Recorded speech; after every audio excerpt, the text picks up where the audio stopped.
Susan Polgar lives and works in New York City.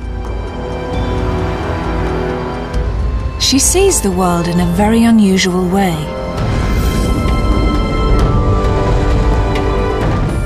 Susan has the brain of a genius, perfectly adapted to her single lifelong obsession.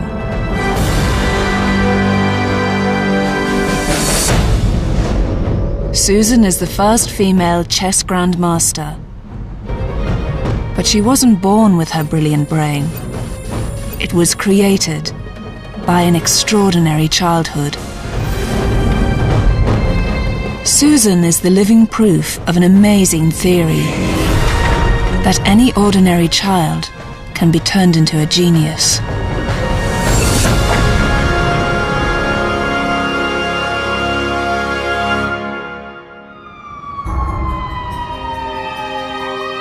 It's Sunday morning, and New York's Greenwich Village is the setting for a showdown. Playing white, Susan Polgar. Playing black, Truong, a former US champion at a supercharged form of chess. Blitz. Each player must play the entire game in just 60 seconds.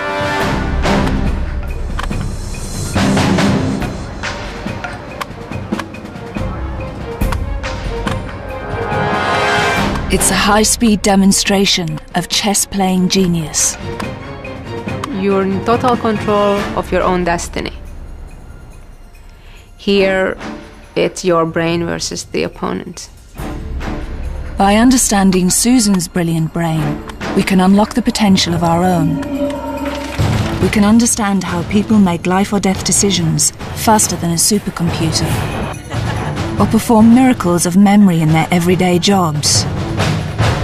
And how in the battle of the sexes, the female brain can outmaneuver the male. I really believe that if you put your mind to it and you really want it, you can achieve it, whatever it is. Susan's brain is an unstoppable force, and her opponent has run out of time.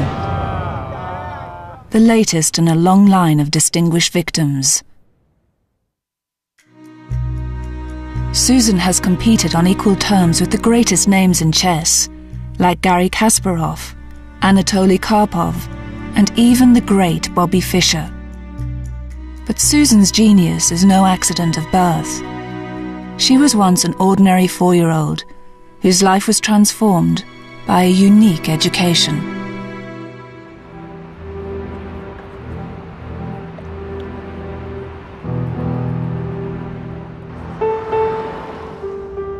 Susan Polgar grew up a world away from New York City. In the late 1960s, Hungary still languished in the iron grip of the Soviet Union. For the ordinary citizens of Budapest, daily life was a grim struggle to make ends meet. The future queen of the chessboard was hardly born a princess. That's the street I was born in, where I used to live for the first 10 years of my life. Yeah, wow. The house is still here. The closest side that you see was my room, and that's where I first learned to play chess. And then the second room was where my parents were sleeping and was kind of a living room. It brings back a lot of memories.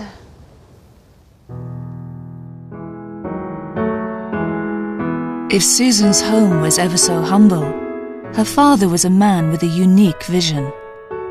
A trained psychologist, Laszlo Polgar had made a deep study of the childhood origins of genius.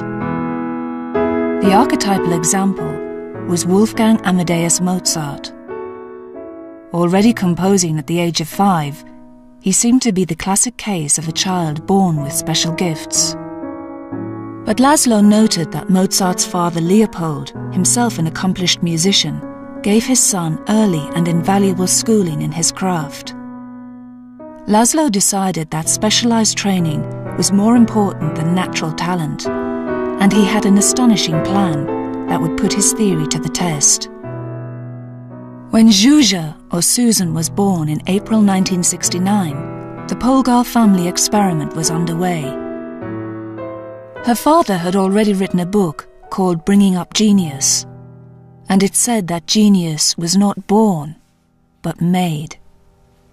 It reads here a quote: "A zseni egyenlő munka plusz szerencsés körülmények," which means a genius equals work and fortunate circumstances.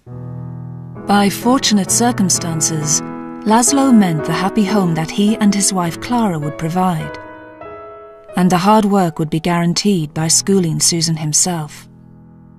My father believed that the potential of the most children is not used optimally. He felt that there is not much I would get out of going to school daily. Laszlo planned to train Susan in mathematics, but she chose her own future by a happy accident. One day, unexpectedly, in a search for a new toy, I opened a cabinet and a chess set fell out. And I asked my mom, "What is it?"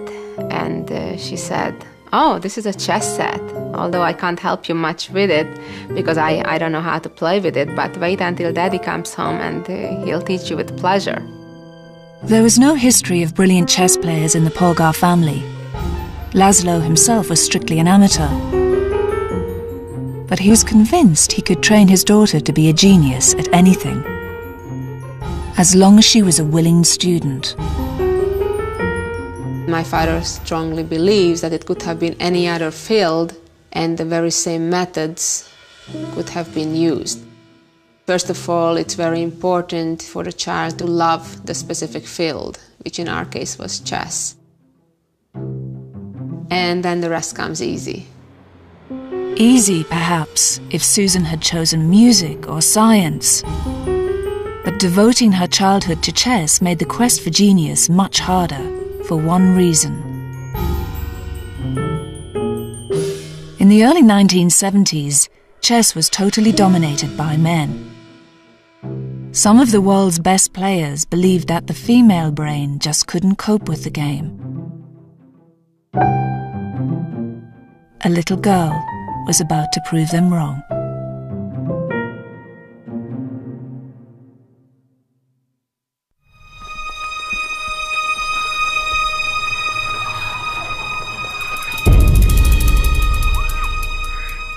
These are the gardens of Blenheim Palace in Oxfordshire,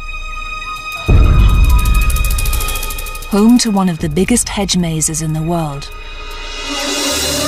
This type of navigation problem is a well-known battleground of the sexes. Men never ask for directions. They think they're better than women at getting from A to B. Professor Peter MacLeod has come to find out whether, just sometimes, they might be right.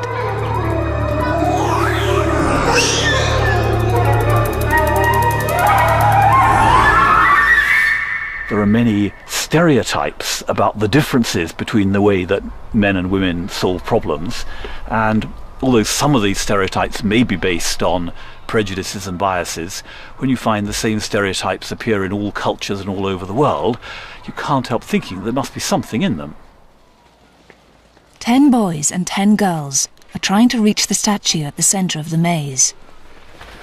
But the first objective is a wooden bridge that gives an overview of the layout.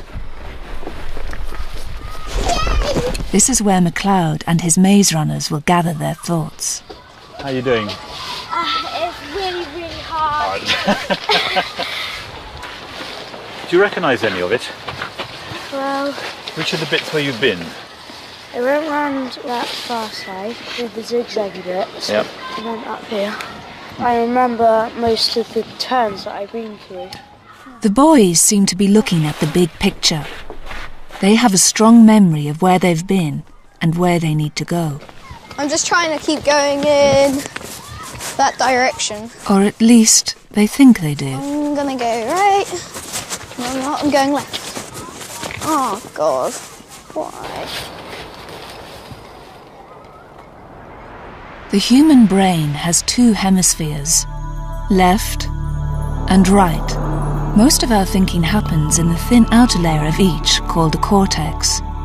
But in males, the cortex is thicker in the right brain, which excels at spatial thinking. So boys are thought to use a highly spatial strategy. They create a mental image of the whole maze to use as a map. Then they might use a reference point like the sun to figure out where they are. And by rotating their mental maps, they can then decide which way to turn next. So the boys have good spatial awareness, navigating with a strong sense of where they are in the overall maze. Okay, that's right. Right. But are the girls thinking the same way? If you had to draw a map of the maze when you got out, do you think you could do it? No. No. What could you remember when you got out, do you think? Probably the bit with all the circles, and you go from circle to circle. Ah, because you can remember what those circles look like. Is that the idea? Yeah. The girls are less interested in the big picture. They're picking up on specific details. I now know where to go now, because once I get out of these circle bits... They're using some distinctive circular hedges as landmarks. Like the boys, the girls also use their right brains for navigation. But in the girls, the corpus callosum, which connects the two halves of the brain, is better developed. So girls also rely on the left brain, which excels at verbal reasoning. Rather than the whole maze, they focus on features that they can describe in words, like the circular hedges. The girls navigate by following a list of directions, from landmark to landmark, but with no overall map of the maze, it's easy to lose sight of the landmarks and get lost. This particular maze might favour boys because it doesn't have many obvious visual features in it. The hedges all look the same. There are some shapes, but there aren't clear points that you might remember. In this kind of maze, scientists consistently find that boys come out ahead by using their mental maps. Yeah, I'm there. In mazes with more prominent landmarks, it's the girls who would take the honours. But today, they have to settle for second place. Found it!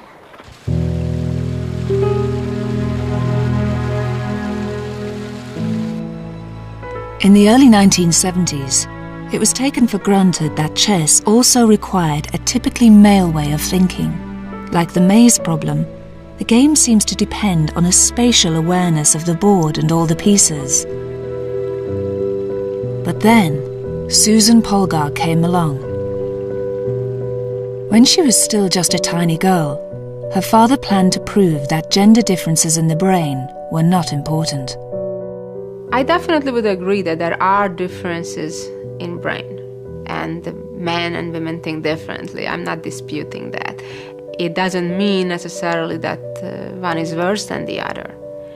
And that's the beauty of it. I think that's the beauty of life, that we don't all have to be a certain way to succeed. There can be many roads to Rome, as they say. Just a few months after she learned the game, Laszlo took Susan to Vörös Meteor, the most formidable chess club in Budapest. Susan was about to face male opposition in more ways than one.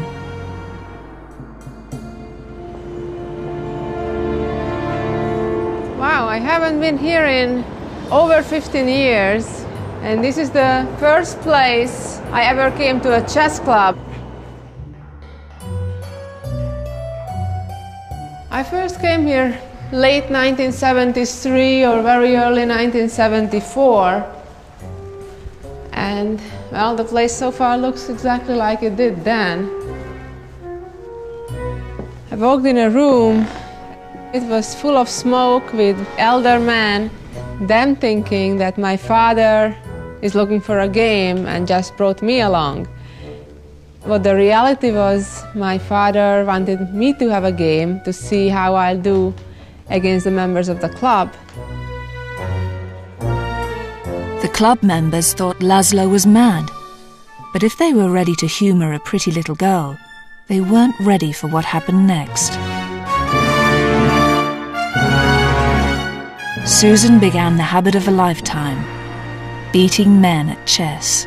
I had a whole bunch of guys, after losing to me, complaining. One said, "Oh, I didn't sleep well." The next one, "I was sick." The third one, "I had a stomach ache." You know, it's like was kind of going on in a series. And, you know, I jokingly said that I've never beaten a healthy man.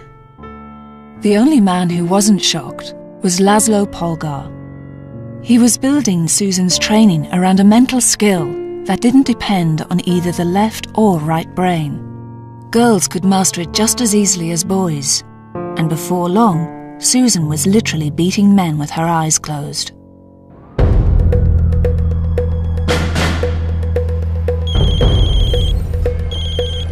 Susan's about to play a game of chess with a difference.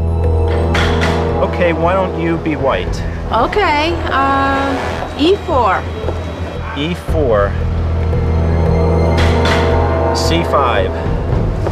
Knight to C3. Susan's friend Ed has the chessboard in front of him, just like a normal game. Knight C6. But Susan doesn't need it. She's playing the game in her head. The only board she needs is in her mind's eye. F5. Now you gotta be careful. Amateur players like Ed have to see the board to keep track of all 32 chessmen. I'll play G5. But Susan follows all the moves using her fundamental chess ability: memory. Playing without a board helps to train the memory, and Susan has been practicing since childhood. I'm going to sacrifice my knight now. Knight takes G5. You're sacrificing a knight? Susan can play up to 5 games in her head simultaneously. G5. Bishop takes G5. Rook E8. Rook F3. Knight E5. Rook G3. King F8. The queen's moving in for the kill. E to G4. Queen H8 check. Now it's over. King E7. Checkmate. Susan! That's not a nice way to say hello. When it comes to chess, Susan can perform miracles of memory. In fact, she's doing something that should be impossible. An ongoing task like a game of chess is handled by a mental function known as working memory at the very front of the brain. The relevant brain cells, or neurons, store any necessary information by forming a network of electrical connections. But these connections die away within seconds, so working memory is limited. It's like a temporary scratch pad that can only store about 7 items of information. That's why the 7 digits of a new phone number are about as much as most people can remember.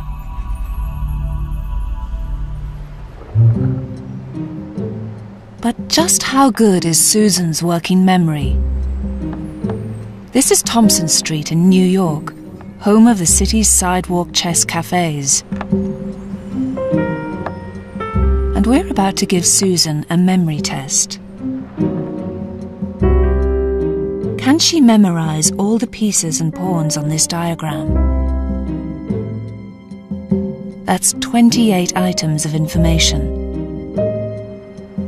To make things even trickier, the diagram has been pasted to the side of a cafe's speeding van.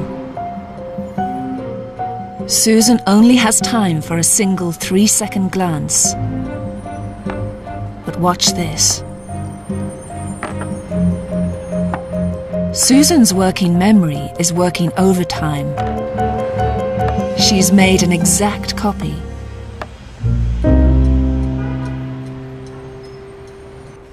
To explain her miracle of memory, this scientist has come to a very surprising place. The diners at this London restaurant don't know it, but their table is under surveillance. He's proceeding here in a counterclockwise order. Psychologist Anders Ericsson has spent nearly 30 years studying amazing memories. And it doesn't have to be chess grandmasters. More and more, we've been interested in everyday life expert performance. Somebody who can do something that is extraordinary. He's expecting a bravura performance from Spanish waiter Vicente Sancho. I think I have a good memory. I have the memory of my grandma. Good afternoon. You ready to order? Yeah. Okay. May I have a vodka cranberry, please? And then I'll take the baby squid risotto. Risotto. They're giving drink orders as well as a meal. This is going to be challenging for him. Do you have any beer? Only Tiger. Okay. Take a beer? Then can I start off with the nochi with chestnut? Like Susan, Vincente's working memory has to take in a lot of information. But he never writes anything down. Could I start with the sauteed baby squid, please? And this is going to be a tall order. Okay, risotto and Memphis. Caponata, Caponata, yeah. And also medium rare. Medium rare. The Nero risotto. Nero risotto. And then I'll have the gnocchi. The question is, how many orders can he handle in working memory? So, it's vodka cranberry, Nero risotto on the skate, Tiger beer, with the gnocchi and the beef rare. The Nero risotto, the Memphis and gin tonic. It seems Vincente can remember far more than 7 orders. Glass Pinot Grigio with the foie gras and the your beef medium rare. Wow. The glass de Sauvignon, the Petit Bourgeois, and the Nero risotto and the Memphis. So the lady, the glass Pinot Grigio, gnocchi and John Dory, a couple of bottles of water for the table. Very good. So, 23 orders in all. That's impressive. Like Susan, Vincente seems to exceed the normal limits of working memory. The beef medium rare. But how is he doing it? Vincent, that was really impressive. Really want to understand here how you were doing this. Now you're coming in. Do you know who you're going to ask to give you the first order? Yes, it's always the best to start from my left. Okay. So to try to keep an order. The first one, so brunette, it has a white top and thin jeans. The second one, blonde, almost white hair. Do you have any beer? I thought she's not sure about what to drink, about what to order. It seems that Vincente doesn't remember all 23 orders individually.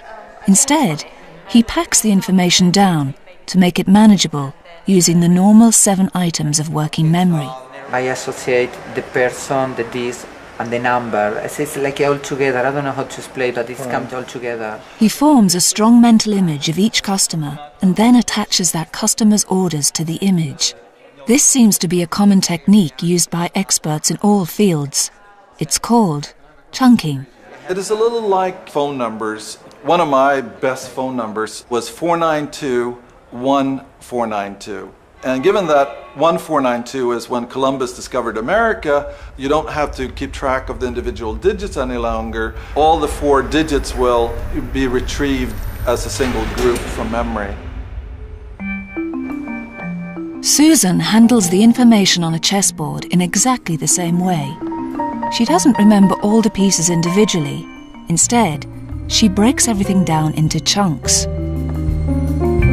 The menacing formation of whites, queen and bishops is one chunk. The heavily protected black king is another. Susan only has to remember 5 chunks, easily manageable in normal working memory.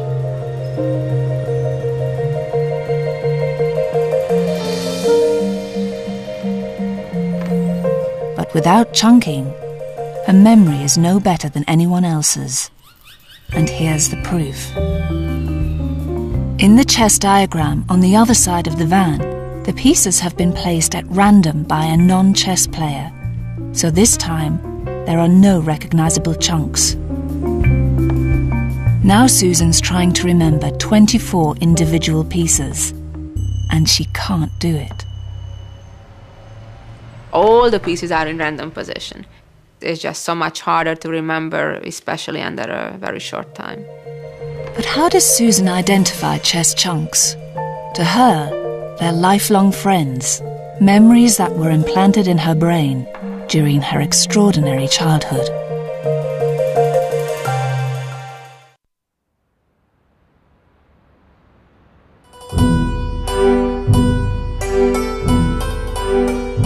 Susan Polgar's second childhood home was in this Budapest tower block. We're almost there. The tiny family apartment was a production factory where Susan's brain was engineered for the game of chess. The current tenants have no idea that a genius formed her earliest memories within these walls. Wow, still the same. My phone used to be here. When we finally got the phone for the first time, we used to keep it there. Wow, and this used to be the living room.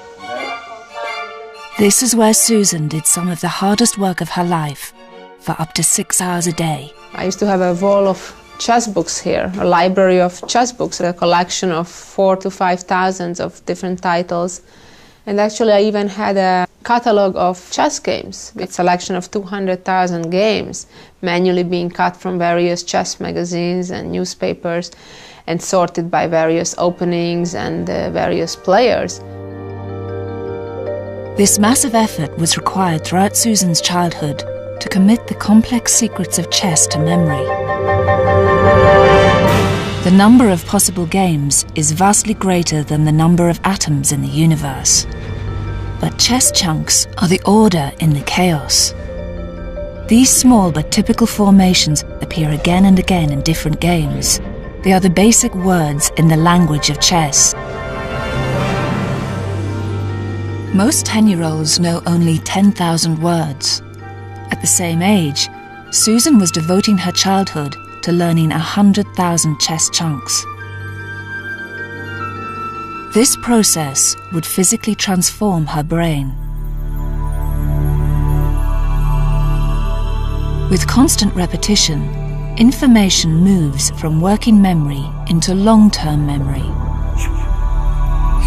Working memory lasts only seconds until the electrical connections between neurons die away.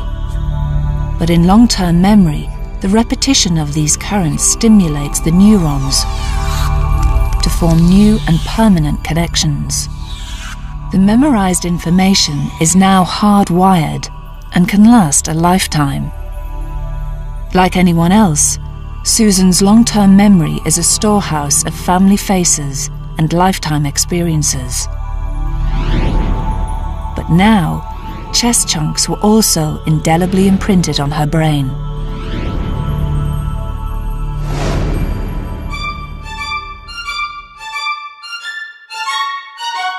By the early 1980s, the Polgar chess factory had stepped up its output. Susan's two younger sisters, Sophia and Judith, were next on the genius assembly line. And within a few years, the family would be ready to take the world of chess by storm. At 15, Susan was already the top-ranked female player in the world. At the 1985 New York Open, she caused a sensation by beating a grandmaster for the first time. By 1989, 12-year-old Judith had a winning streak of 8 competitions in a row. At 14, Sophia annihilated 4 grandmasters for one of the greatest tournament results of all time. Just watching them seated at the chessboards, I immediately had a sense that I had never seen with women players elsewhere. Susan is still a powerful presence at the board. Like all the Polgar sisters, she seems to make a move as easily as taking a breath. There seemed to be a line direct from their brain to the end of the finger and the piece moved and that was it. But it should be beyond the power of a human brain to pick the best move. There are roughly 4 billion possibilities for the next 3 moves alone. That's a calculation only a supercomputer could perform. So how can Susan move at this incredible speed? For Hardston, the only explanation is that her human brain is using a very human skill. We seem to heap a lot of praise on people's calculating ability, but take for granted all sorts of mental abilities that are absolutely intuitive. Intuition sounds more like magic than science. But Hardston believes it is a specific skill displayed by experts in all fields, and it can be explained.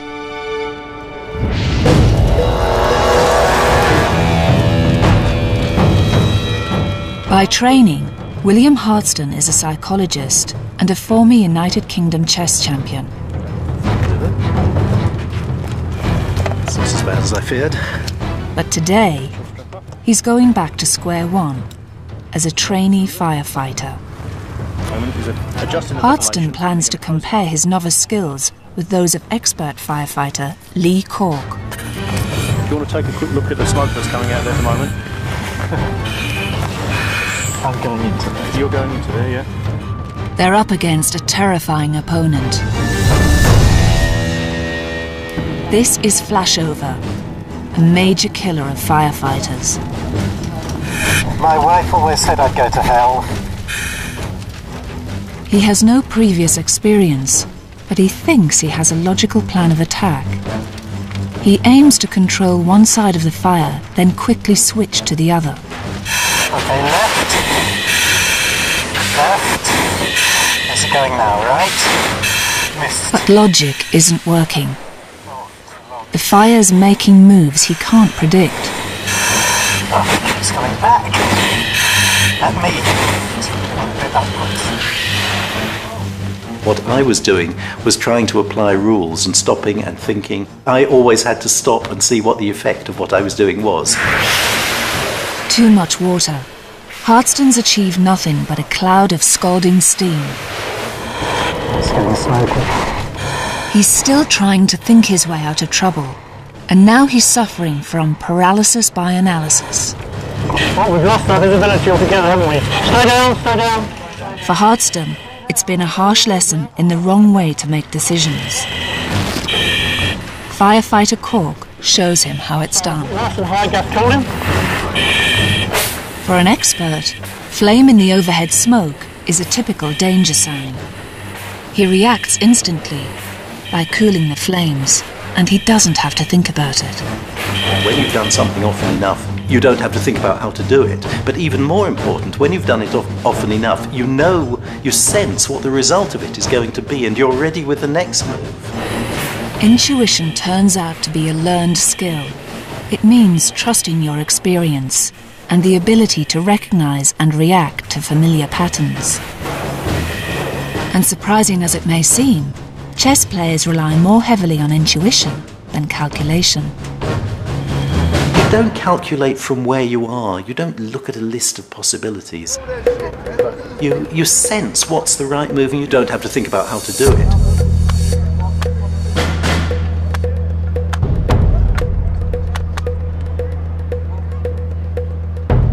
An amateur wastes precious time thinking through his possible moves. But a grandmaster can make the best move without thinking. I have to trust my instincts, my intuition. And it's basically pattern recognition. It's each and every position, what's my first instinct, what's the best move.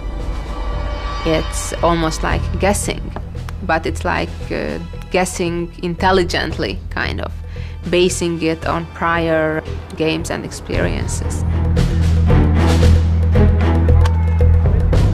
Susan guesses her opponent's moves before he makes them. For Preston Lasker, it feels like she's reading his mind.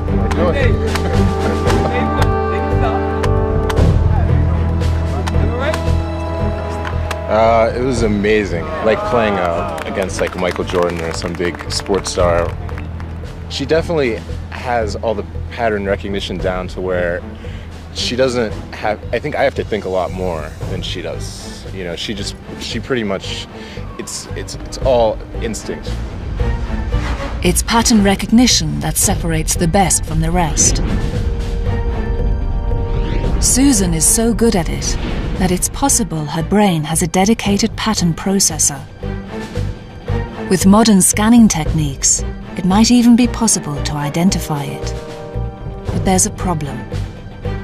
The brain is so complex that to find and identify any specific structure is a daunting task. But scientists are sometimes given clues, telling them where to look for specific functions. And it happens when the brain goes wrong.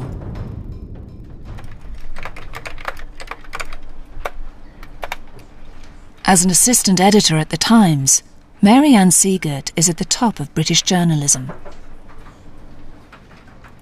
And yet she can't recognise some of the most familiar patterns of all. Every week I write a column for Times 2, and there's a whole bank of people who sub-edit. And the sub will come in with one of these, which is a proof of the column. And I'll say, oh, thanks very much, and I'll read it through and I'll look for mistakes. Then I'll take the proof back to the sub's desk, and I think, who was it who gave it to me? I don't remember. Mary Ann suffers from prosopagnosia, commonly known as face blindness. Even finding a close colleague can be next to impossible. You're sort of tiptoeing around surreptitiously, looking at everybody's screen to see if they've got my column up on the screen. Mary Ann knows she's looking at a face. She just doesn't recognise it as someone she knows. I wish I knew how people recognised other people, because it would make it so much easier for me. But it's as hard for me to understand as it would be for a colourblind person. To, if somebody said to them, well, can't you see the difference between red and green? That's red, that's green. As many as 1 in 50 people have some degree of face blindness. But Mary Ann was unaware of her condition for years because she has learned to identify people in other ways. You're right. Thanks. Psychologist David Wilkinson wants to know more. So what coping strategies do you use? Oh, goodness. I rely a lot on hair. But that can go horribly wrong when people have a haircut or dye their hair. Or no hair, exactly. Yeah. Voice, gait, the way people stand or walk, I think I use. Glasses or any sort of facial hair I find very useful. You seem more keen to focus in on local detail, on parts of the face, and so you're using a different strategy. Well, that's what I use to compensate for the fact that I can't recognise the face. Right. So I think, there must be some feature on the face that I can compare to see which is alike. I mean, I've now worked out you've got a bump here on your nose, so that will help me next time I see you, maybe.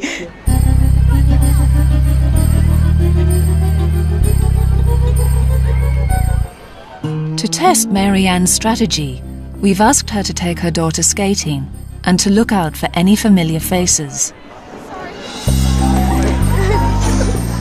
No, see, I wouldn't have a clue if I were looking at the sea of faces. But what Mary Ann doesn't know is that one of these faces belongs to Dr. David Wilkinson, with whom she's just spent the whole afternoon. And with him is Laura, a secretary from Mary Ann's office, whom she sees every day.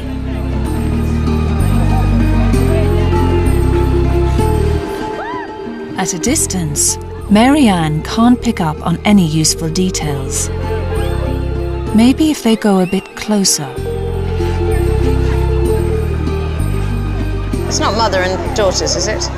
No. Wilkinson tries taking his hat off.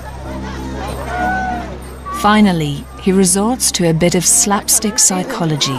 Oh, God! Are you all right?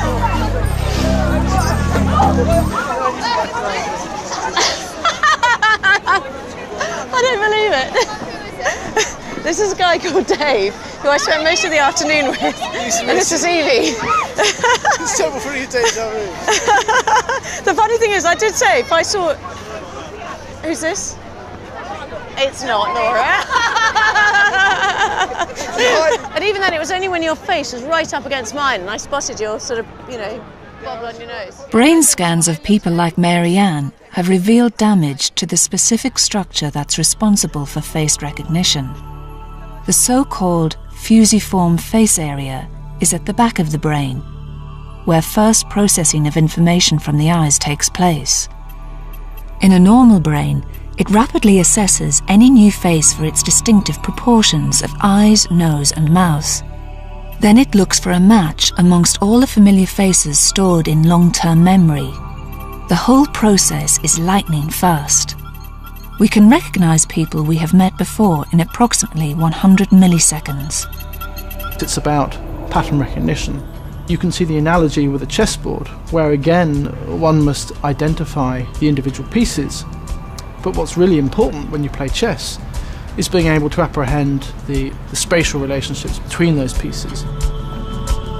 Every brain has a face processor to help us make sense of the daily sea of faces. But there are many complex patterns in the world around us. Does the brain have processors for those? Few of us see patterns better than Susan Polgar. So we are going to submit this chess grandmaster to a scan to find out exactly what makes her brilliant brain so unique.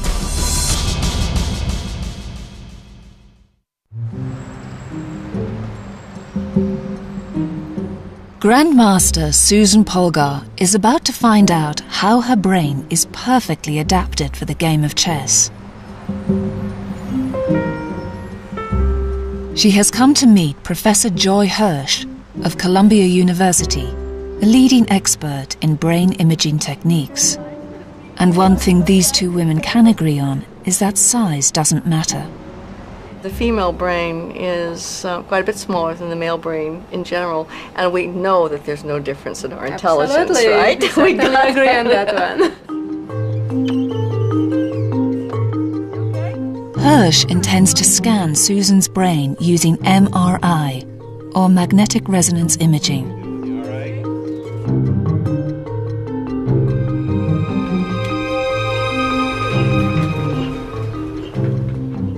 Inside the scanner, Susan can see projected images of some of the world's most famous chess players. And so far, her brain is responding exactly as expected. The fusiform face area, her brain's dedicated face processor, is powerfully activated. But does Susan's brain have another processor that's dedicated to chess patterns? She's now looking at diagrams from her own chess games, some dating back to her distant childhood in Budapest. She's been asked to think about each diagram as if it's a game in progress, calculating her next move. These are the first scans of a world champion's brain playing chess. But a comparison with the face recognition scan leads to a remarkable discovery. We're looking at the bottom of the brain, 4 slices, and these 2 areas. This is the fusiform face area. Susan is using exactly the same area of her brain for both faces and chess. For you, we can't discriminate a face area from a chess area. They are identical. Astonishingly, Susan's brain has hijacked the fusiform face area and adapted it to chess. Instead of faces, it's comparing incoming chess positions with the vast library of games in her long-term memory.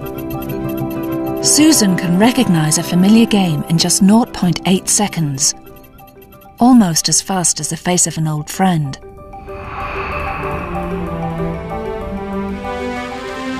Years of intense childhood training literally molded Susan's brain for the game.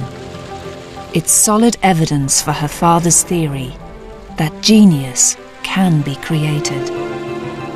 I definitely agree with my father that the work part, the diligence part is the most important, and I think that being trained properly, anybody can achieve practically anything.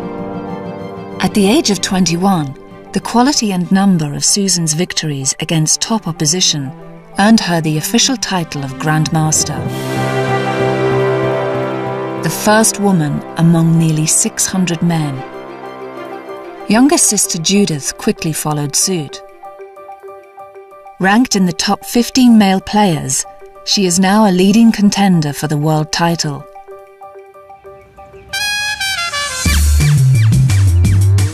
And there's one more twist in the Polgar family story. This Florida holiday resort is the unlikely setting for the United States Championships for school children.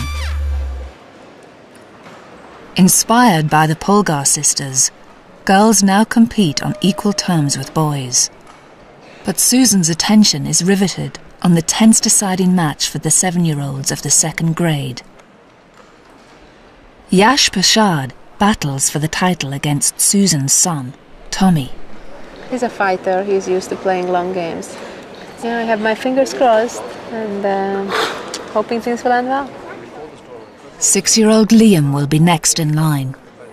Susan stands at a discreet distance, getting used to a new kind of tension as a chess mom. I got first place. He played well until the end. And then he messed up a lot. He stepped into a one-move checkmate, and now I'm the U.S. champion. And our national champion, with 6.5 points, is Tom Polgar. If they want to be grandmasters, Tommy and Liam won't have to look too far for the best possible training. But they better be ready to work hard. Tomorrow we'll go to Disney and have lots of fun.